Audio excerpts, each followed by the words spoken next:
क्या आप जानते हैं कि इराक में पैदा होने वाले सलाहुद्दीन अय्यूबी ने ही बैतुल मुक़द्दस को फतह किया था। सलाहुद्दीन अय्यूबी ने ही दुनिया की सबसे आधुनिक सल्तनत की बुनियाद रखी थी।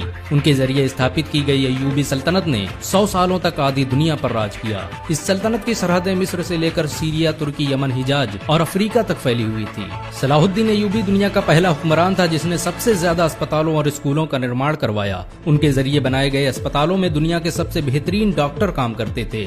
आपको ये जानकर शायद हैरानी हो कि दुनिया का पहला शिक्षा बजट सलाहुद्दीन अय्यूबी ने ही पेश किया था।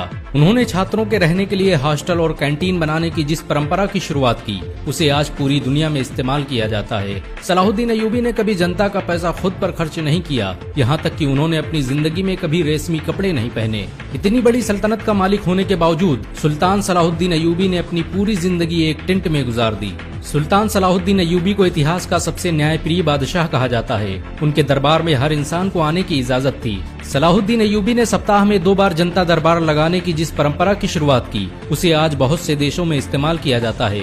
सलाहुद्दीन अय्यूबी की इंसाफ पसंदी का ये आलम था कि यहूदी और ईसाई भी अपने फैसलों के लिए उनके दरबार आते थे।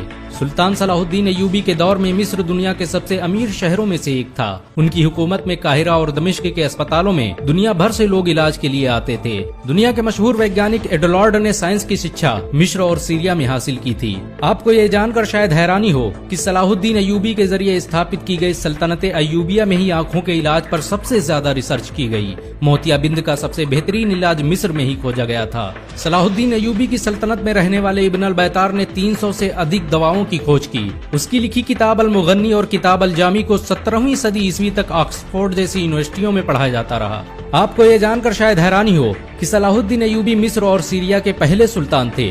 उन्हें इस्लाम का अघोषित खलीफा भी कहा जाता था। बहुत कम लोग जानते हैं कि सलाहुद्दीन अय्यूबी ने ही बैतुल मुक़द्दस को फतह किया था। उन्होंने ही 1187 ईस्वी में सलीबियों को शिकस्त देकर मस्जिद अक्सा को आजाद करवाया था।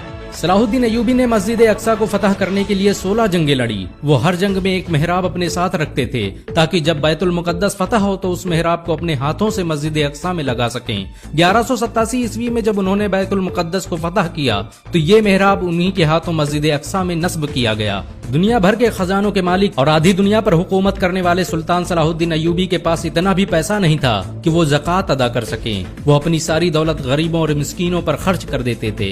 यही वजह है कि सलाहुद्दीन अय्यूबी कभी हज नहीं कर सके, क्योंकि इस्लाम में अपने खुद के पैसों से ही हज किया जा सकता है। सलाहुद्दीन अय्यूबी ने दुनिया की सबसे खतरनाक जंगें लड़ी। उन्होंने दुनिया की सबसे बड़ी सलीबी फौज को शिकस्त दी। इस फौज की ताकत का अंदाजा इसी बात से लगाया जा सकता है कि इसमें दुनिया भर के 6 लाख ईसाई शामिल हुए थे। यहाँ तक कि यहूदियों का एक बड़ा गिरोह भी सलीबियों की मदद कर रहा था। सलाहुद्दीन अय्यूबी शुरुआती दिनों में नूरुद्दीन जंगी के फौजी कमांडर थे, लेकिन 1164 ईस्वी में जब उन्होंने मिस्र को फतह किया तो नूरुद्दीन जंगी ने उन्हें मिस्र का शासक बना दिया और फिर सलाहुद्दीन अय्यूबी की सल्तनत का दायरा फैलता ही चला गया।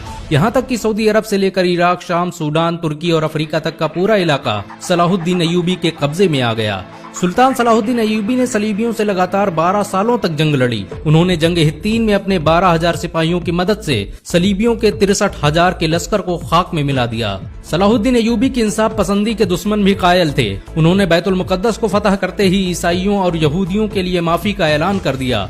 उन्होंने ईसाइयों को न सिर्फ बैतुल मुक़द्दस की जियारत की इजाजत दी, बल्कि उनके लिए खाने पीने और रहने तक का इंतजाम किया। सलाहुद्दीन अय्यूबी के इस इखलाक से यहूदी और ईसाई इतना प्रभावित हुए कि उन्होंने इस्लाम कबूल कर लिया।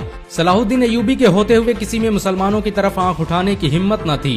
यरूशलेम के बादशाह के भाई ने जब मुस्लिम हाजियों के काफिलों को लूटा तो सुल्तान सलाहुद्दीन अय्यूबी ने उसे सरेआम कत्ल कर दिया। सलाहुद्दीन अय्यूबी के जरिए आजाद करवाए गए बैतुल मुक़द्दस पर मुसलमानों ने 750 साल हुकूमत की, लेकिन 1948 में अमेरिका, ब्रिटेन और फ्रांस ने मिलकर फिलिस्तीन में एक यहूदी देश इजराइल की स्थापना कर दी और बैतुल मुक़द्दस के आधे हिस्से पर यहूदियों ने कब्जा कर लिया। 1967 में होने वाली अरब और इजराइल जंग में बाकी हिस्सा भी यहूदियों के कब्जे में चला गया। बैतुल मुक़द्दस मुसलमानों का किबला अव्वल था। मुसलमान पहले इसी की तरफ मुंह करके नमाज पढ़ते थे। हजरत मोहम्मद सल्लल्लाहु अलैहि वसल्लम ने यहीं से मेराज का सफर तय किया था और मस्जिद अक्सा में ही तमाम नबियों की इमामत की थी। सलाहुद्दीन अय्यूबी ने अपनी पूरी जिंदगी मैदान जंग में गुजार दी। उन्होंने 100 से अधिक जंगें लड़ी और ज्यादातर में फतह हासिल की। बहुत कम लोग जानते हैं कि सलाहुद्दीन अय्यूबी हाफिज कुरान भी थे। उन्होंने मात्र 15 साल की उम्र में ही कुरान हिफ्ज कर लिया था।